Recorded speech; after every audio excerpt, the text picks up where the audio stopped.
tardes, ¿cómo están? Espero que muy bien. Vamos a continuar con nuestra primera unidad de teoría de las decisiones, teoría de juegos. Hoy nos vamos a ocupar de clasificar a los juegos y vamos a utilizar tres criterios. El primero de ellos, y por cierto el más importante de los tres, es aquel que tiene relación con el tipo de interacción que generan los juegos. En este sentido vamos a encontrar dos grandes grupos de juegos, los juegos de conflicto y los juegos cooperativos. El primer gran grupo de juegos, los juegos de conflicto, va a ocupar gran parte de nuestra atención durante toda la materia, porque estos juegos generan resultados subóptimos, resultados indeseables, resultados que se pueden mejorar en el ámbito económico, financiero, social, político, ambiental o de cualquier índole que se esté trabajando. Y por lo tanto nos interesa encontrar formas, mecanismos que induzcan a los jugadores, a los agentes, a cambiar sus decisiones, de modo tal que estos conflictos puedan ser superados. Por el contrario, los juegos cooperativos son juegos que no van a requerir demasiada atención de nuestra parte, porque son juegos que en algún sentido ya están resueltos. Son juegos donde de manera natural los jugadores están cooperando, están tomando las decisiones que conducen al resultado óptimo y por lo tanto no requieren ningún tipo de modificación. Sí nos interesan en el sentido de que podemos aprender de estos juegos cuáles son las condiciones, cuáles son las características que inducen, que generan cooperación, conducta cooperativa, que es lo que nos interesa alcanzar. Vamos a empezar con un primer ejemplo de este video, segundo del curso, que tiene que ver con la provisión de un bien público. Un elemento central de este juego es que vamos a suponer una cierta escala de preferencias de los jugadores y para ello tenemos que conocerlos, tenemos que suponer qué características tienen. Vamos a empezar en este ejemplo con el supuesto central y clave de que los jugadores son egoístas. Esto significa que a la hora de tomar decisiones, a la hora de elegir, van a considerar únicamente su propio bienestar. Les va a interesar aquella elección que los beneficie, sin importar si eso genera algún tipo de perjuicio a otro jugador. Vamos a notar además, en este y en los siguientes dos ejemplos, que las preferencias juegan un rol fundamental en la determinación de la estructura de cada juego y por supuesto de los resultados que genera cada uno de los juegos. En principio, vamos a definir la escala de preferencias del jugador 1. Como hemos supuesto que este jugador es egoísta, la escala de preferencias va a estar dada por esta estructura.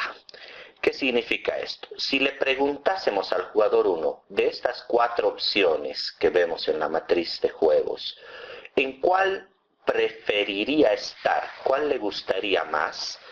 El jugador 1 diría: ok, tenemos que proveer un bien público, es necesario que todos aporten, pero existe la posibilidad de no aportar yo y que el resto aporte, es decir, el jugador 1 no aporta y el 2 sí lo hace.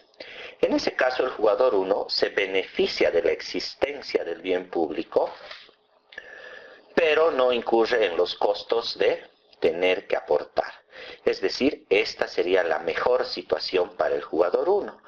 Pensemos que en realidad no son solo dos jugadores, son miles o millones de jugadores.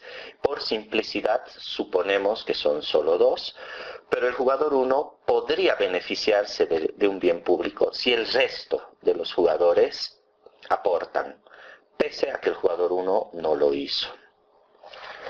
Si no se da esta opción, En segundo lugar, al jugador 1 le gustaría tener el bien público porque le produce un bienestar mayor que el costo de tener que aportar, por ejemplo, que tener que pagar algún impuesto. Y como el bien público es provisto entre muchos, al aportar se beneficia más de lo que se beneficiaría, por ejemplo, en el tercer caso, donde nadie aporta, no incurre en costos, pero tampoco tiene el bien público. Y en último lugar de sus preferencias, la situación que le genera menos bienestar, menos útiles, menos comodidad con el resultado del juego, es que él haya tenido que aportar, que haya hecho un esfuerzo y que los demás no lo hayan hecho. Por lo tanto, no está el bien público, pero el jugador 1 ya incurrió en costos para la provisión. Entonces, este es el peor escenario posible para el jugador 1. Esta escala de preferencias nos está diciendo cuál es el orden para el jugador 1 en un sentido estrictamente, como su nombre lo indica, ordinal. Nosotros tenemos que transformar eso a números. Ponemos cardinalmente los que están en este ejemplo, 4, 3, 2 y 1, y los trasladamos a la matriz de pagos. Más adelante, en otros ejemplos, vamos a ver que podemos ir modificando estos números. Por ejemplo, acá podríamos poner el doble o el triple o 6 veces más para mostrar que esta situación es muchísimo más valiosa, mucho más valorada, mucho más preferida para el jugador 1 que el resto de las opciones. En este caso simplemente nos estamos concentrando en mostrar el orden. La primera vale más puntos, la segunda un poco menos y la última es la que menos vale. Trasladamos esos puntos a nuestra matriz de pagos. Recuerden, la matriz de pagos siempre tiene expresiones, números que son resultado de preferencias que vienen de una función de utilidad que nos está mostrando cuánto le gusta al jugador un resultado, una posibilidad y por lo tanto cuánto lo va a valorar a la hora de tomar decisiones. El primer caso nos da 4 puntos. Tenemos la opción en la que el jugador 1 no aporta y el 2 sí lo hace. En segundo lugar, tenemos la situación donde ambos aportan. 3 puntos es el puntaje que gana el jugador 1 en ese caso. Si los dos jugadores toman la decisión de no aportar, tenemos 2 puntos para el jugador 1. Y por último, el peor escenario posible para el jugador 1. Él aportó y los demás, o el jugador 2 en este caso, no lo hizo. Por lo tanto, tiene solamente 1 punto. Hacemos un análisis similar para el jugador 2. Como el jugador 2, de acuerdo a estos supuestos, también es egoísta, entonces en primer lugar va a estar esta opción para el jugador 2. Que el 1 aporte, ponemos la decisión o la estrategia del jugador 1 en primer lugar, coma para separar, y en segundo lugar la decisión del 2. El jugador 2 no aportó, el jugador 1 sí lo hizo. El 2 está muy feliz con esta situación porque se beneficia del bien público y no tuvo que esforzarse. Recuerden, es un jugador egoísta. En segundo lugar, estaría la opción en la que ambos aportaron, se beneficia del bien público, pero incurre en costos. En tercer lugar, nadie aportó, no está el bien público, aunque no hubo costos. Y lo peor que le puede pasar al jugador 2 es que él aportó, pero el jugador 1 no lo hizo. Por lo tanto, no tiene el bien público. Esos son los puntajes posibles, en este caso arbitrarios, iguales a los del otro caso, del jugador 1. Los trasladamos a la matriz de pagos. Tenemos en primer lugar 4 puntos para la situación, jugador 1 aporta, jugador 2 no lo hace. Tenemos 3 puntos para la situación en la que ambos aportan. 2 puntos para la situación en la que ninguno aporta. Y el jugador 2, recuerden que los pagos del jugador 2 vienen después de la comita, es la situación en la que el jugador 1 no aporta y el 2 sí lo hizo. El juego ya tiene la estructura de pagos definida y nosotros queremos saber ahora ¿qué va a suceder con este juego? ¿Cómo van a jugar los jugadores?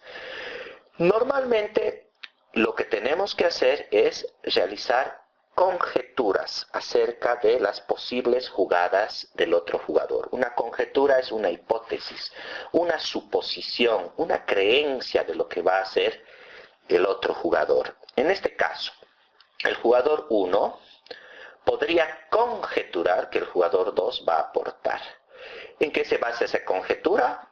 Principalmente en información pasada, como habíamos visto en la clase anterior.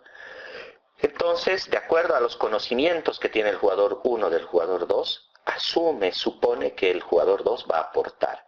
Miramos esta columna y pensamos, dada esa conjetura de que el jugador 2 va a aportar, ¿cuál es la mejor respuesta para el jugador 1? No aportar le da 4 puntos, 4 útiles, 4 unidades de bienestar al jugador 1. En cambio, si aporta, tiene 3. En consecuencia, dada esa conjetura, la mejor respuesta del jugador 1 va a ser no aportar. Le ponemos una marquita acá, que significa que esa es la mejor respuesta a esa conjetura. Fíjense que la mejor respuesta es la que da mejores pagos a un jugador, condicional a una determinada conjetura sobre lo que va a hacer el otro jugador. En este caso, el mejor pago para el jugador 1, condicional a la conjetura de que el jugador 2 va a aportar. Pero esa no es la única conjetura posible.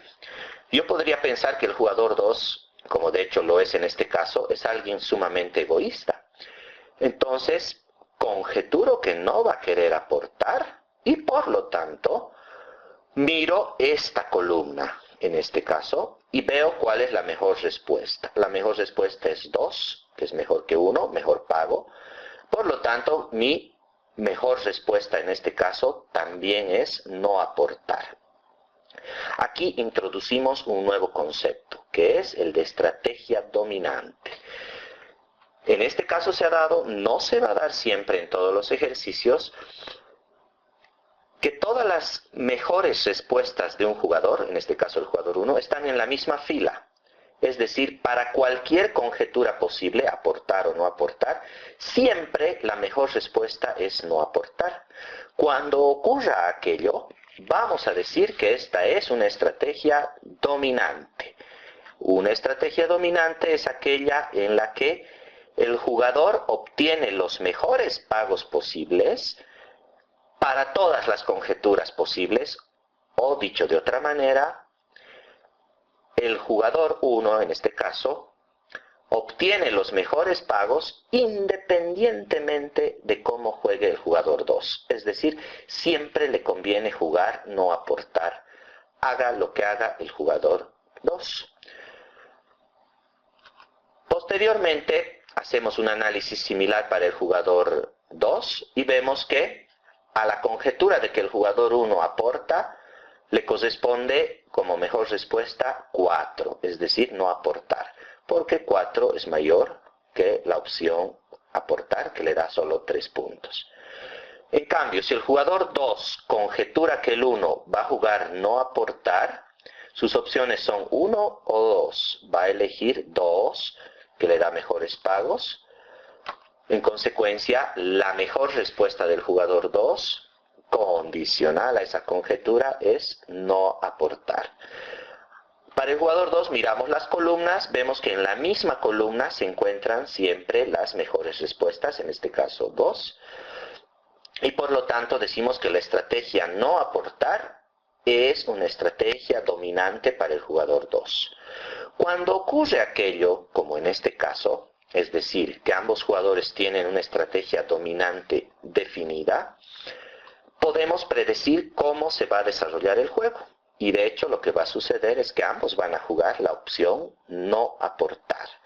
Por lo tanto, el resultado de este juego va a ser que cada jugador va a tener 2 puntos, ninguno va a aportar y el bien público no va a ser provisto. Fíjense que les estamos dando a elegir, les estamos dando la opción de aportar o no hacerlo, pagar el impuesto o no hacerlo, y no estamos introduciendo ningún supuesto de controles, de mecanismos coercitivos, punitivos, que obliguen a los jugadores a aportar, por ejemplo. En consecuencia, el resultado natural de este juego con este tipo de jugadores es que el bien no se provee. ¿Cuál es el problema? El problema es que era deseable que se provea el bien público. De hecho, si se ponían de acuerdo y el uno aportaba y el dos también lo hacía, el resultado hubiese sido este: 3 y 3 para cada uno de los jugadores. En ese caso, ambos estarían mejor. Cuando ocurre lo que está pasando en este juego, decimos, nuevo concepto, que el resultado que se ha generado, en este caso no aportar y no aportar, es un Pareto inferior. Un Pareto inferior es una situación tal que se puede mejorar la situación de al menos un jugador sin empeorar la situación de ninguno, o de alguno, perdón. En consecuencia, supongamos que se ponen de acuerdo y van a esta situación de 3 y 3. El jugador 1 está mejorando, de 2 pasa a 3, y el otro también está mejorando. Es decir, los dos podrían haber estado mejor si es que elegían la opción aportar. Por lo tanto, la solución de este juego era o es un Pareto inferior. Por el contrario, suponiendo que lográsemos llegar a este escenario de 3 y 3, este es un Pareto óptimo. Un Pareto óptimo es una situación tal que no se puede mejorar la situación de un jugador sin empeorar a otro. Por ejemplo, acá el jugador 1 podría mejorar si viene acá, tendría 4 puntos, si vienen en conjunto los dos a este cuadrito. Pero el jugador 2 no va a querer, porque de 3 pasaría a un punto. Hay alguien que está perdiendo, hay alguien que no está contento con ese cambio. Piensen en un problema social, por ejemplo. Una entidad define una determinada norma y otra entidad, otro grupo, un gremio protesta y dice: no queremos esa norma porque nos perjudica. Entonces ese es un Pareto óptimo, una situación en la que ya no se puede mejorar la situación de alguien sin empeorar a otro. ¿Por qué es importante esto? Porque en los Paretos óptimos es poco probable que logremos alguna modificación, porque hay un sector que va a perder y que va a protestar, va a reclamar el cambio en los resultados. En cambio, en los Paretos inferiores no debería haber nadie que esté en contra de la modificación de las decisiones y por lo tanto de los resultados, porque todos ganan, o bien en algunos casos muchos ganan y hay alguno que al menos empata, es decir, está con el mismo puntaje pero no pierde y no tiene por qué reclamar, no tiene por qué oponerse a un cambio en la estructura de decisiones. Entonces los Paretos inferiores son siempre indeseables. Y queremos encontrar, a partir de la teoría de juegos, a partir de la modelación de distintos esquemas, posibilidades y situaciones que nos ayuden a cambiar, a migrar a Paretos óptimos. Cuando eso se logra, se dice que se ha logrado una mejora de Pareto o una mejora paretiana. Cambiar de un Pareto inferior a un Pareto óptimo. Los juegos de conflicto, como este caso, nos van a generar, por lo general, situaciones de Pareto inferior. Por eso queremos estudiarlos, por eso los vamos a analizar y vamos a ir viendo una serie de ejemplos para encontrar mecanismos de transformación de esta situación subóptima a una mejor, a una más deseable, que va a ser de carácter cooperativo. Vamos a ver en el siguiente ejemplo una posibilidad donde suponemos otra estructura de valores, de pensamientos, de actitudes y sobre todo de preferencias de los jugadores que nos va a conducir a un resultado completamente distinto pese a que estamos hablando del mismo juego. Entonces nos preparamos para ese correspondiente ejemplo.